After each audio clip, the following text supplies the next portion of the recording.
The cause of death was recorded as a self-inflicted gunshot wound to the head.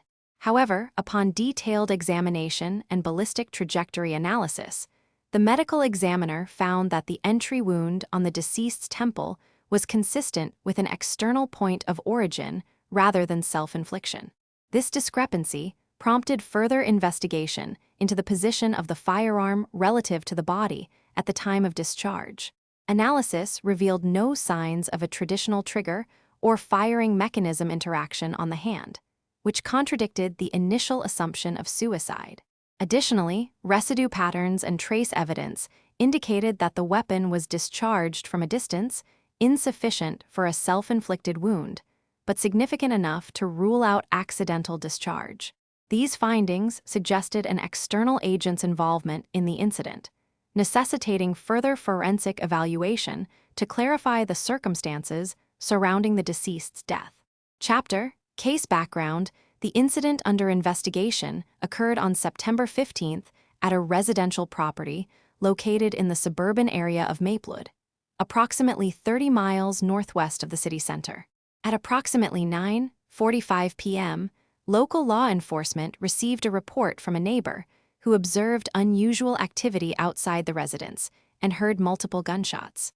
Upon arrival, officers found the front door to the property ajar, with signs of forced entry evident on the threshold. Inside, they discovered an extensive dispersal of shattered glass and debris throughout the living room, leading them to the back hallway where the deceased was located. Initial observations indicated that the body was positioned near a window overlooking the backyard, with a single gunshot wound visible on the right side of the thorax.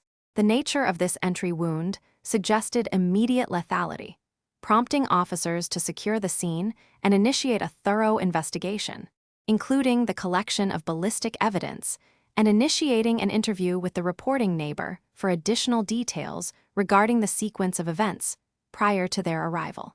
Initial observations indicated that the body was positioned near a window overlooking the backyard, with a single gunshot wound visible on the right side of the thorax. Chapter: Initial findings upon arrival at the residence. First responders noted a single male individual lying supine on the living room floor. The scene was cordoned off to preserve potential evidence. An initial medical assessment revealed no vital signs present in the deceased, leading to an immediate classification of the manner of death as undetermined pending further investigation. The body position suggested no defensive wounds or signs of struggle, consistent with a sudden incapacitation. A single entry wound, approximately 7 millimeters in diameter, was observed on the left side of the chest at nipple level. No exit wound was immediately visible from this perspective, prompting an assessment for potential back trauma or internal injury. The absence of any external signs of blunt force trauma, combined with the singular gunshot wound, indicated a focused attack rather than self-inflicted harm or accidental discharge. The entry wound's location and size suggested it was consistent with a small-caliber firearm, necessitating further ballistic analysis to determine trajectory and weapon specifics. Given these observations, the case was escalated for forensic examination, including a full autopsy and ballistics assessment. Chapter: Forensic Investigation at the crime scene. Investigators meticulously documented the spatial distribution of bloodstains and bullet casings to establish a preliminary trajectory analysis. The deceased's body exhibited multiple entry wounds, consistent with close-range firing from an angle approximately 45 degrees relative to the ground level. Notably, a single expended cartridge casing was recovered near the right rear tire of the vehicle in which the incident occurred. Forensic technicians collected soil samples and fibers from under the vehicle for comparison against those found on the deceased's clothing. The entry wound on the left lateral aspect of the thorax contained stippling patterns indicative of short-range contact, while an exit wound was observed on the right posterior shoulder. All evidence was secured in tamper-proof bags and logged into a detailed chain of custody document before being transported to the forensic laboratory for further analysis. The laboratory analysis of the gunshot wound involved a comprehensive series of tests to determine the nature and origin of the projectile. Ballistic trajectory reconstruction was conducted using three-dimensional imaging software, incorporating data from entry and exit wounds, as well as bullet fragments recovered from surrounding tissues. Histological examination revealed microfractures consistent with high-velocity impact, confirmed through polarized light microscopy. Tissue samples were processed to detect metal residues, such as lead and copper at concentrations below 10 parts per billion, indicative of the projectile's composition. Quantitative polymerase chain reaction was employed to assess DNA degradation patterns within the wound cavity, corroborating the entry direction based on cellular disruption and tissue displacement. Microscopic analysis identified carbon deposits adhering to wound edges, consistent with thermal effects from the bullet passage at velocities exceeding 900 meters per second. Forensic examination revealed that a single entry wound to the posterior thoracic region was consistent with the trajectory of a projectile originating from a firearm situated at an elevated angle relative to the deceased's position.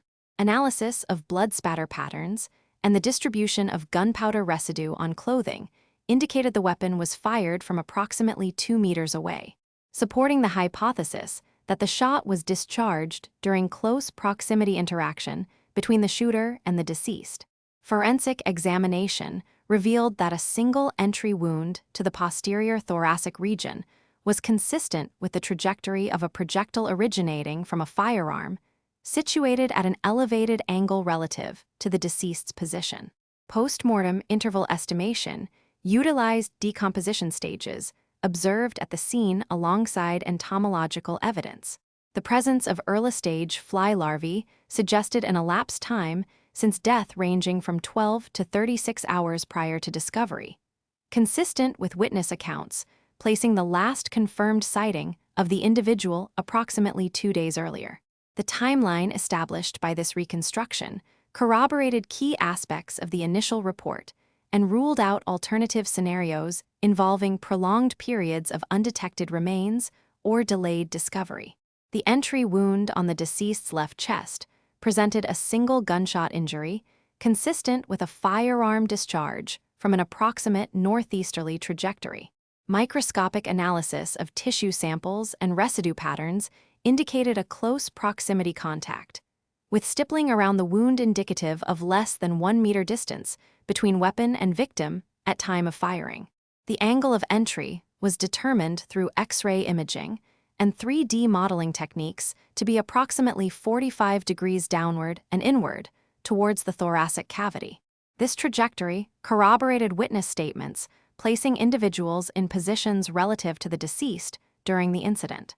Expert testimony would affirm that the pattern of injury, coupled with trace evidence analysis, provides strong support for a scenario where the deceased was facing northeast when shot from behind by an assailant positioned to their southwest. Interpretation of this data places significant constraints on possible suspect locations and movements at time of shooting. Chapter: Resolution upon completion of the comprehensive examination, including detailed ballistic trajectory analysis, we have arrived at a conclusive determination regarding the nature and origin of the gunshot wound sustained by the deceased. Initial observations suggested an ambiguous entry point, raising questions about whether it was consistent with a single projectile or indicative of multiple shots fired from varying angles.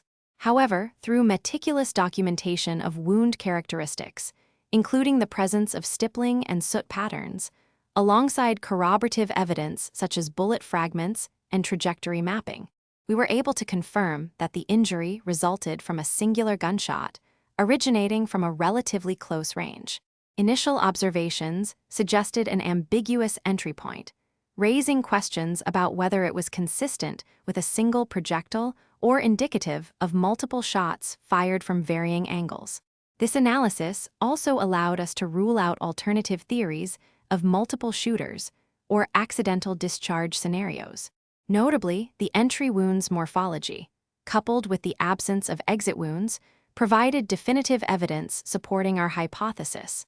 Furthermore, ballistics tests and comparison of the recovered bullet fragments against known firearm types in possession of suspects confirmed congruence, solidifying the trajectory analysis.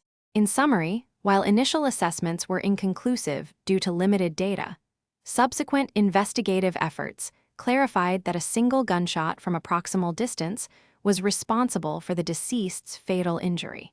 This case underscores the critical role of meticulous ballistics analysis in determining the trajectory and origin of a projectile, thereby corroborating or challenging witness statements and other physical evidence. The precision required to establish entry wound consistency reinforces stringent evidentiary standards in forensic investigations. The file remains open,